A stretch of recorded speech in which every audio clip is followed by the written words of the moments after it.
Hey, everybody. Welcome to the podcast. I'm super excited that you're here. I've got an incredible guest for us today. Joe Vitale is here, and Joe is somebody that I have known and respected for over a decade. He's one of the world's greatest marketers and copywriters. This guy knows how to make an impact, how to sell, how to touch hearts and minds. He's like the spiritual guru that shows people how to grow their business while they're also growing their heart. And so he really cares about people, and he's written so many books that it would fill the entire podcast just if I went through reading the titles. But he's got a new book that we're going to be talking about later on. But anyway, I want to introduce a close dear friend of mine, Joe Vitale. Thank you, Tim. That's a great introduction. It's great to see you again. You haven't aged a bit. Yeah. We must be drinking the same Kool-Aid. Well, whatever it is, we should sell it. Package it and sell it. Make everybody else stay young. That's right. So if you want to know how to stay young, call 1-800. Yeah. I love it. Seizing the moment. Seizing the moment. That's right. Well, you are the person that I know. I always refer to you when I say that money loves speed, right? There's a lot of quotes out there, but I heard that first from you. And so, so there you go. All right. So anyway, let's jump right in. You want to give like just a minute or two summary? I know it's always kind of a tough thing to wrap your whole life into a short summary, but what got you from, where you were growing up to where you are now? Good God Almighty. You want to open with that question? That takes like 3 hours to answer. My God. The short answer is I was homeless at one point, in poverty for 10 years, now live the lifestyle of the rich and famous and get to do wonderful things like meet you and have this interview and reconnect with you after all these years. And I would say what got me here is everything from persistence to constantly working on myself, the self-improvement, the sharpening the saw, optimism, hope, my God, mentors, friends, people who believed in me before I believed in myself, so many things. People used to ask me, what did you do to go from homeless to wealthy? And they were looking for the magic pill. They were looking for the one answer. They were looking for the one book or the one seminar, or the one podcast, the one something. And it frustrated the hell out of me until I decided, I do know the answer. Here's the one thing I did. Everything. I did the books, the seminars, the audios. I did the coaching, the mentors. I went to everything. I soaked it up. I ate it up. I did everything, not all of it working, but I didn't know what was going to work, in the hopes that it would move me forward. And obviously, it's moved me forward. But I did everything. That is one of the most honest answers I've ever heard. Oh, really? Yes, because people are always trying to sell something, and so they have that one system, the one thing that's going to make it happen for you. And there isn't that one thing. And even if it worked for that one person, that doesn't mean it's going to work for you. And so there is no one size fits all package or product or tool. And so the fact that you're so honest, because that's my experience too. I'm hustling, trying everything, putting all kinds of irons in the fire, hooks in the water. What's going to bite? Because you don't know. And you just kind of test and test and test and test and test, right? That's it. So from what I'm hearing from you is one of the keys is that personal development and persistence, and you keep trying, even if nothing seems to be working, you keep going anyway, and you keep trying and keep investing and keep finding coaches and keep moving forward. And then does it seem to you like for those who continually just keep trying, eventually something's going to click? Yes and no. And I'm going to take the opportunity to inject what I think is the most important bit of wisdom here. And the trying part and the taking action part and the persistence part is definitely part of the formula. But what I've learned is you have to take care of the inside part of you so you are in alignment to receive success. When I was in homelessness and when I was in poverty, which lasted 10 some years, I was doing all the persistent stuff and the take action stuff. I was writing, I'm sending out my writing, I'm working on myself, I'm sending it out. But what I didn't know at that time is that my inner beliefs about deservingness, about success, about money, about self-worth weren't there. And so all of the stuff I was doing was part of the formula. But the other part was I'm shooting myself in the foot if I'm mentally not ready to receive money or success or publication or any of the things that I was actually striving for. And I think this is what I've been calling the missing secret. This is the missing secret to the movie The Secret, to the law of attraction, to all of that self-help stuff that's out there. And believe me, I've been a self-help junkie. I read the books, I write the books, I listen, I buy other people's products, working on myself for decades. And it wasn't until I realized that we have a conscious mind. I mean, you know all of this, but maybe your listeners or viewers don't. We have the conscious mind, subconscious mind, unconscious, collective unconscious, and there's a whole lot of data in that below conscious realm. So consciously we go, I'm going to be a success. I'm going to be an author. I'm going to open my business and I'm going to rake in sales and I'm going to be whatever. But unconsciously, if you think money's evil or money's bad or success will corrupt me or I'm not good enough or I'm not skilled enough or I'm not likable or I'm not lovable or I'm not destined or this works for everybody else, it doesn't work for me. There's an entire database of limiting negative thoughts. And until those are cleaned up, consciously we'll go in the right direction, but we will sabotage our own efforts and we won't even know it. I did that for 10 years until my own awakening, if you will. And I started to realize, oh my God, I'm creating all of my life from my beliefs, not the conscious beliefs, the subconscious, unconscious beliefs. When you get in there and clean them up, now you have alignment, integrity. And then when you say, I'm going to go do something, you can go do it and achieve it. So I want to make sure that we don't deceive anybody in the sense that it's all action. Yeah, action is part of the formula. But this self-work inside, clearing ourselves, what I call taking care of the counter intentions, is also part of the formula. Put those together, and now success is almost guaranteed. You know, you still got variables and other things you have to do, but you'll be moving in the right direction. I've met so many people over the years who have done the inner work and they've really worked on developing their sense that wealth and abundance is good because you can do more good with it, right? God has blessed us with these tools, and so we can use these tools and skills to make a positive impact in the world. And they're trying different things, and they really believe that things are going to go well, and they're using these things, and then they'll feel like, but things still aren't clicking. Things still aren't working. Things still aren't falling into place. And so usually what I say is, well, make sure that you're listening to, surrounding yourself in an environment where you have positive people, positive energy, positive messages influencing you so that you don't slip back into those old fear-based beliefs and thinking. And then sometimes people get caught there. So, it's almost like we say, well, you fix yourself on the inside and money is good and you believe that you're worthy and you're worthy of love and you're good enough and you don't have to prove it anymore. But then after that, what comes next?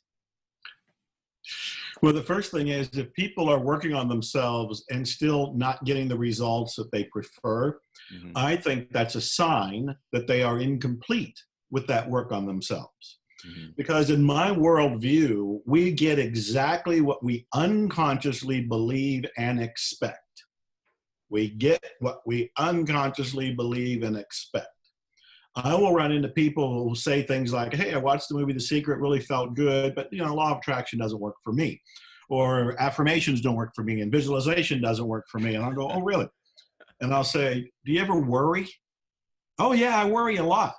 Well, if you worry, you're practicing visualization, you're practicing affirmations or negations, you're practicing and proving the law of attraction and everything in it, only you're doing it unconsciously and you're doing it blindly. So the very first thing I tell people is we got to wake up to the fact that we're creating our own reality.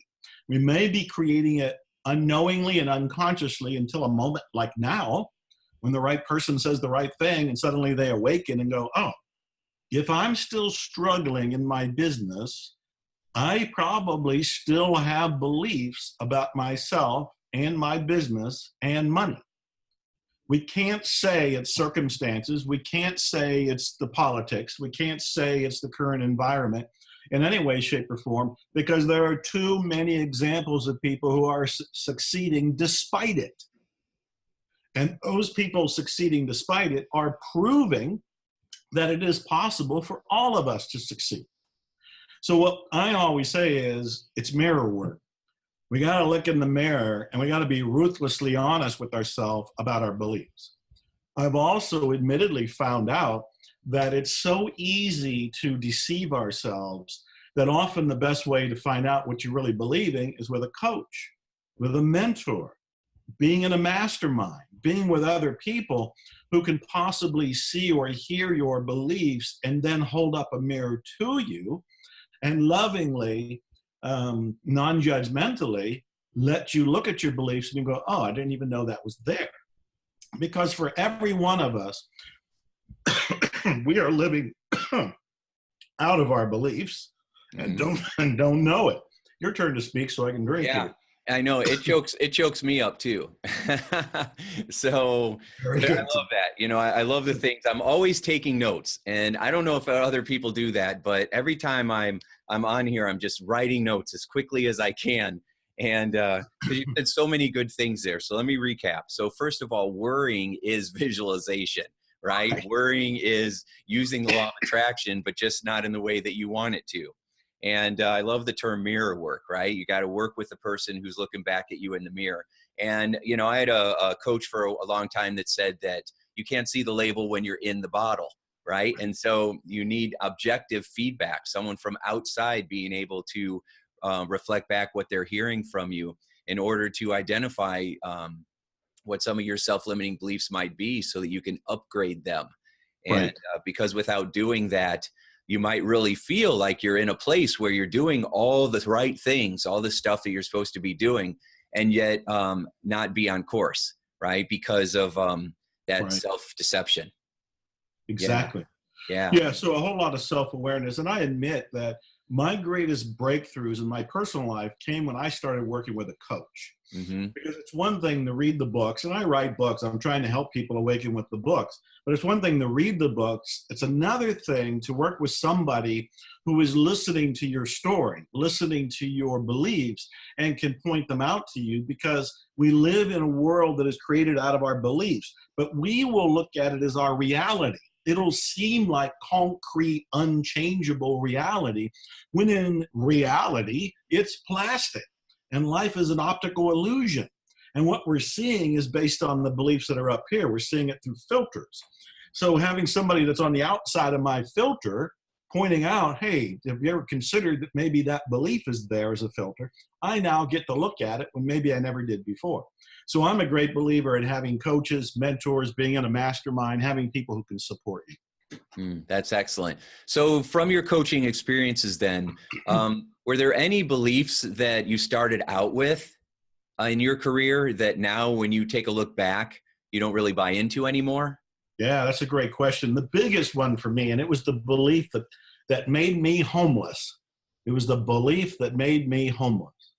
And that was the belief that in order for me to be a successful author, I had to struggle, starve, and go through the drama of hopelessness as a kind of a curriculum. And I swear that was an operating belief, and I had no idea. I had no conscious idea that that was there. And when I suddenly realized that that was a belief, I also realized that the authors I most admired at that time, Jack London, Ernest Hemingway, these people had dramatic lives and they killed themselves. And Jack London, as successful as he was with Martin Eden, The Call of the Wild, The White Fang, he wrote 50-some books. He was dead by 40. He didn't make it past 40 years old. And I thought that I had to have a life like theirs in order to have a success like theirs. And when I realized, wow, I can model their writing style, but not their lifestyle, and I can be far more successful by dropping that other belief. So that was the big one. Another one for me, and I find that most people have this one, and so I want to invite the people that are watching or listening to consider this, and that's the idea that I'm not good enough. that you're not good enough. I find that most people have that. Mm-hmm. And they grew up in an environment where they had well-meaning parents, but I've often said, were your parents enlightened? Were your parents Mr. and Mrs. Buddha? They had their own baggage. They had their own limiting beliefs, and they downloaded a lot of that to you. And so you end up feeling like you're less than, or that you're not smart enough or educated enough or just plain lovable enough or good enough. And that sense of not being good enough will unconsciously stop you from achieving and especially receiving the success you want. And so that was another one I had to look at and go, hey, I'm good enough. I got it. I'm lovable. I'm likable. I accept me. So those big beliefs right there in my case, and I really invite people to look. They may not have those beliefs, but they've got beliefs. Every single person here is operating from a belief system. And some of those beliefs within that paradigm may not be serving them. And so I invite everybody, look in the mirror, ask yourself, in the life I have now, what possible beliefs could contribute to the creation of this? Mm-hmm. And it's a way to kind of fish for and be a detective and dig out the beliefs that are actually creating the lifestyle they have. Yes. I smile because I go, this is exhilarating work. Because you end up freeing yourself. I mean, my God, when I was 40 some years ago, whenever it was, I looked into the world and it was the world against me. And I was scared and I was angry and I didn't see opportunities. I didn't see gold. I didn't see possibilities. I didn't see any of that stuff. It was dark. Same guy, same body, look out into the same universe. My God, it's a life of magic and miracles, abundance, prosperities, opportunities, choices. It's exhilarating. What's different? My beliefs. That's exactly right. That's exactly right. So I'll work with people. I've done a lot with helping people to transform their health and their energy and their body for a couple of decades now. And it's interesting because one of my clients, Kathleen, she's down 130 pounds, right? And we're having the same kind of conversation. It's the same her, right? When she looks in the mirror, her body looks different, really different. You know, she's lost almost half of herself, but it's still her, right? But the only thing that's different is instead of her feeling like, I remember she told me one time when I first met her, she said, maybe I should just be a happy fat person. And then she just kind of spaced out and looked so sad and depressed. And then she said, but that's not who I am. That's not what I'm supposed to be. And she felt like there was something better for her. And now she's on the other side of it. And the only thing that's different are her beliefs. And she has the same energy as you. When I see her now, she's like this and she's all excited and it's the same person, but her head is different because she did the mirror work. So exactly right. Yeah. And I see that all the time when it comes to wealth in particular, because we can look at the stories of people who win the lottery and they may end up with millions of dollars when they were broke beforehand. And yet, if they're not ready for wealth and they haven't accepted money as a useful tool and they don't know about deservingness, they'll be broke in a short period of time. They'll actually be bankrupt. They'll actually go in debt. And part of the rest of the world looks at it like, how is that possible? It's mind-boggling. They won the lottery. They're millionaires. And now they're broke. It's a demonstration that we have to take care of the inner to accept the outer. Yeah. Very good. Very good. That's excellent. It's excellent. So because of your success, right? You have a higher level success than most. So you're hanging around with other people who are succeeding at a higher level. Are there really inside secrets that people, once you get to higher up and you're connecting with people who are more affluent, maybe not more grounded or happy or spiritually based, but people who have excelled at a higher level in business, are they really doing things differently than everybody else? Or is it still just hustling, but they don't make as many mistakes because they've learned from their past? That is a great question, and I love it because I am now hanging around people that are billionaires. I'm not a billionaire. I'm going there, but I'm hanging around billionaires, and one of the most recent ones is a young fellow in Thailand. He was homeless 15 years ago. 15 years ago, he is homeless. Wow. And he is sleeping on a beach in Thailand, and he calls a friend of his back in Sweden and asks for money. And his friend did something I don't think I could do. His friend said, I'm not going to send you money. I'm going to send you a book. Now stop and think. My friend in Thailand is starving. He has nothing. And his friend back in his home country of Sweden says, I'm not going to send you any money. I'm going to send you a book. He sends him the book, The Secret, which was what the movie was based on. And my friend in Thailand is angry. He's enraged. He's starving and he gets a book to read. And he thought he would read it just to say, well, his friend thought it was important enough. Let me look at it. And then he wanted to prove the principles wrong. And so he thought, well, let me try to manifest a cup of coffee. 2 days later, he gets a cup of coffee. And he says, let me try to manifest a lunch. Day or so later, he gets a lunch. And he says, well, let me try to manifest an apartment. A couple weeks later, he gets an apartment. 15 years later, he is a billionaire with a B, billionaire, and he's 35 years old. I met him because he said Jack Canfield, Bob Proctor, and Joe Vitale were the three people who changed his life. And so he brought me to Thailand. And he put on his very first event there. So I got to meet him. I heard his story. I heard the story I just told you. And I said, you got to write your book. You got to share this. I arranged to write his book. And so we are releasing the book soon called Homeless to Billionaire. And it's the 18 principles for creating wealth and becoming a money magnet. So to answer your question, I know what those other principles are.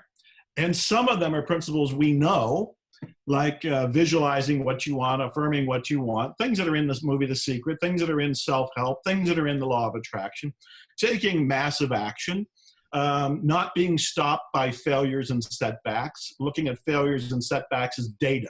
It's data, it's information. It's like, okay, what do I use with this data to recorrect my course or to create a whole new product? But some of the principles, and I'm going to share one with you, blew my mind. In Thailand, on people's birthdays, they don't receive gifts. They give gifts. And I never in my life ever considered that on my birthday, I would be the one giving gifts. I grew up as a Christmas baby, upset about it, because I always thought people would say, here's your Christmas present and your birthday present. I go, yeah. Whatever. So I go to Thailand and I hear that there's this gift culture mentality. And my friend in Thailand, his name is Andres Pira. He was from Sweden, so he goes to Thailand and he hears about the gift culture and he starts giving. He gives on his birthday, his wife gives on her birthday, and they do massive giving. And he noticed his income increased. So he started giving more. And he noticed his income increased even more. And then he told me the story of how he created his first $1 million. He had heard about a small village that had children with HIV, and they were trying to help the kids there. And they were in a rundown facility with limited medical resources. So Andres donates $80,000 to that place. He's not a billionaire at that time. He's not a millionaire at that time. And $80,000 is a stretch for him at that time. But he gives $80,000 for a cause he believes in. He also gets in there and does labor. He paints and pounds nails and he does all this stuff. Within a month, he lands the largest deal of his life for $1,800,080. Wow. He got his investment back and he got his $1 million. Jack Canfield's writing a book about billionaires right now, and he said the three things they have in common: they exercise on a regular basis, they meditate on a regular basis, and they give on a big regular basis. Yeah. Well, you just answered my next question, so good job. Because I was going to ask, is there, I would imagine that the listeners that that are on my program are probably aware of the law of attraction. What you think about comes about and things like that. So I was going to ask if there were some extra things that you might have learned from, you know, from being one of the authors on the law of attraction in our 20th and 21st century. So, so taking care of your physical body, right? Making time, because I think a lot of us have what I call achiever syndrome, where we're running, our main drive is away from pain, right? So we always are afraid that we're going to miss out, or we're not going to make it, or there's not going to be enough, or it's going to stop working. And then when you make money, then you're just afraid that you're going to lose it, or you're going to get, you know, blindsided, or something's going to happen. And so we're always running on adrenaline, and we can move mountains and get things done like nobody else, but then it always ends up feeling like we end up in the same place again. And so, you know, exercising, I've talked to people who said, I don't have time for that. You know, I need to make sure that meditate. I don't have time to sit there for 20 minutes. Have you seen how many emails I got? And, you know, and that's not going to pay the bills. And people, and yet the masters, the gurus out there that, you know, like yourself and Jack Canfield and Proctor, what's his first name? Bob. That's right. That's right. Yeah, I have his book somewhere on my shelf saying you were born rich, and I couldn't remember his first name. Right, Bob, right. yes. And so, you know, they're all saying, no, that's what you need to do. Wayne Dyer and Deepak Chopra said the same thing. You know, are you stressed? Meditate, right? Sit still, get quiet. You know, I have my best ideas first thing in the morning when I haven't got out of bed yet. In fact, I was trying to stay in bed a little bit longer today, just trying to come up with a couple other insights and then, or in the shower, right? When you have quiet time. Right. And so I love that. You know, a lot of times people are like, you know, Indy cars, you know, I'm here in Indianapolis. So Indy race cars, you know, we're built for speed and performance. We're built to win races. But if you don't take those pit stops, you don't finish the race. Right. So that's really good. I like that a lot. I'm going to have to do more. So what about people that are giving and they feel like they're giving a lot, and but it doesn't seem like that law of reciprocity is kicking in? Yeah, that's a great question, because for me, the answer is very obvious. You can give all you want. You can give money, you can give time, you can give energy. But if you still have beliefs about deservingness or money is bad, you will block it. So the giving is still going out, but you have to be open to receive for it to come back in. Andres, my friend in Thailand, doesn't have any of those blocks. So the money's going out, it's coming back in abundance, and he is doing massive deals with Best Western and giant titans, and he's becoming a force of power himself by everything he's doing. But he doesn't have that internal block. And I have seen people that will be giving time or they'll be giving money, but it's not coming back only because they don't want it back. Unconsciously, subconsciously, they have beliefs that say, money's still bad, so keep it away. Yeah. They don't know that. They're not thinking that. But again, I invite people to really look at the results they're getting and ask what might be the beliefs that would trigger that kind of a result.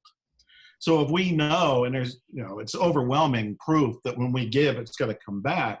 But if we feel like it's not reaching our hands or our pockets or our bank account, we got to look at, okay, what might I be believing to stop that? And that could be anything like, this works for everybody else, but it doesn't work for me. And that's a belief. That's not a fact. That's not reality. I mean, Andres, when he wanted to prove The Secret wrong, wanted to prove it wrong. He was coming from a place of skepticism. And yet, by slowly, and this is one of the things that's also important to do, you slowly go for some of the things you want. He didn't come out of the beach saying, I'm going to be a billionaire. The billionaire was not in the realm of possibility based on his belief system at that time. He came out of the beach saying, I want lunch. You know, give me lunch. And then with getting lunch, he can build to, okay, give me coffee. He can build to, give me another job. Build to, give me an apartment. Yeah, that's really good. So many nuggets of wisdom here. Now, I know you have released a new book. So this is probably like your 1000th book, I think, that you've written. So, and congratulations, by the way, for doing that deal with Andreas, because I think that's going to be really smart for him hooking up with you, because you'll be able to capture his story in a way that others would not. So, but, you know, he asked me one question is worth answering. He asked me when I proposed to write the book, he said, why would you do that? Why would you write the book? And I said, truth of the matter is, I want to learn from you. You may have been inspired by me. You're a billionaire. I'm not. I want to find out what you're doing, what you're thinking, what your actions are, what your beliefs are, what your stories are. I want to know for me. And that's why I took it on. Do you think that some people just get lucky? Interesting question. I dare to answer that because there's a hint of victimhood in the question. There is. If I say, yeah, some people are lucky, it just sounds like there's this astrological random power based on the planets and based on something in your life or your background or your DNA. Maybe you're going to be lucky, maybe you're not. I don't believe that. I actually feel that we are in a belief-driven universe. Change your beliefs, you get a different universe. If you want to be lucky, start believing you're a lucky person. That's a great answer. Thanks. That is a great answer. Wow. I need more Post-it notes to write on. Next time I talk with you, I'm going to start with a larger piece of paper. So what's the latest book that you have, and how can we get our hands a hold of it? Because we don't have the Homeless to Billionaire book yet. So what's the next great book that we can get from you as quickly as possible? First, you can get on the notification list for Homeless to Billionaire by going to homelesstobillionaire.info, homelesstobillionaire.info. You mentioned my book, The Miracle, which is 6 Steps to Enlightenment. But that's not my most recent book. My most recent book is Anything is Possible, 7 Steps for Doing the Impossible. I'm going to read the subtitle because it explains it. Mind-expanding secrets for achieving your biggest, boldest, most bodacious goals discovered while bending nails, bolts, bars, and horseshoes by hand. Wow. I became a strong man, and this is a bolt that I bent, but I have horseshoes, steel bars, nails, I forget what else, that I have bent by hand. And what I learned to do, that picture of me holding that pile of bent metal, I bent all of that by hand. And how I learned to do it is there's muscle power involved, there's mind power involved, and there's some method involved. I took all of that and applied it to any goals that people can have. And so my mindset and my mantra is anything is possible. And 7 steps for doing the impossible are the 7 steps that I learned from bending all of that stuff and applied them to your business, to whatever it is that your goal is. So Anything is Possible is the most recent book. At least I think it is. That's any book that has the word bodacious in it should be purchased just right off the bat. It should be one of your criteria. I love that. I'm putting it in my library. That's really impressive. I've seen guys. I was at a church. This was a number of years ago, and there was a group of guys that came in, and they were trying to put their life back together. They were all they had been in prison, and they wanted to learn how to do good. And so they found God, and they started sharing and preaching and talking about what's possible for them, and redemption was their real message. But they wanted to captivate the audience, and they didn't know exactly how. And they started doing things like that. I remember they tore a phone book in half. Right. And another guy had this rubber water bladder, that you would fill up. And he breathed through it. Yeah, and blew it up. Now, we thought he might blow up because it took him a little bit longer than he was bright red. That's serious. It was serious. But it was him or that bladder, but it popped. And there were big cheer, and it was really amazing. Oh. Yeah, I'm fascinated with all that. I've been hanging around and studying with the strong men that are out there. Yeah. And Dennis Rogers and Iron Tamer, David Whitley are 2 of the ones I've had come to my house and come to my gym and personally train me on bending horseshoes and bars and all that wild but exhilarating things. I love doing it. Oh, that's incredible. That just throws it back to India, and people are laying on a bed of nails and, things like that, right? It just shows the power of the mind and the power of suggestibility. Well, this is outstanding. I know you've got to run, but I really want to thank you so much for being a part of this podcast. I learned so much, and I'm sure that everybody else is really grateful that you took the time to invest in us and to share your knowledge and your wisdom. And I took lots of great notes, and I'm excited to get a copy of your latest book. I have your other ones. I'm throwing back to when you were doing them. Did you see? I'm sure you saw the Greatest Showman, right, with Hugh Jackman. Of course. Yeah, because you have, Yeah. that was one of the first programs that I ever got of yours, which was on, Right. P.T. Barnum, and what a masterful salesman and, just an amazing showman that he really was. Right. And Well, so, if your people, your audience are into business, and maybe saw the movie or not, my book on P.T. Barnum is still out there and still changing lives. From a business standpoint, I'm very proud of that book. It's called There's a Customer Born Every Minute. yes. And it's the 10 rings of power that Barnum and Barnum-like characters from that time till today have used. And so I still believe that those 10 principles that he used to make himself so famous, we know his name today, and they still make movies about him today, and a titan of business. I think anybody that applies those 10 principles today is still going to be a success. And it will even be easier because you can apply technology to it, which he didn't have back then. So there's a customer born every minute. Yeah, I still love that book. Yeah, I do too. And it was in that book that you said he didn't say there was a sucker born every minute. That's why the title is There's a Customer Born Every Minute. Yeah. Yeah, he did. A competitor said the sucker line, and Barnum just thought, well, if he's getting credit, it means he's getting publicity, and he just let it be. He didn't argue with it. He didn't mind his name being thrown around. But no, he was very respectful of people, brilliant, genius, marketer, salesperson, entrepreneur, publicist. He was a speaker. He was an author. He was a politician. He was into spirituality. I mean, I still am fascinated with Barnum, still today. Yeah, yeah. Well, that's outstanding. All right. Well, thank you, Joe Vitale. Great, amazing guy, everybody. Make sure I'll put the links to all this stuff on here so that you can grab his latest book and all the other ones that he has, because he's got books that will help you personally. It'll help you professionally. He's just got so much to offer, as you've seen here today. So, Joe, thanks again for spending time with us, and we hope to have you back on the show sometime down the road.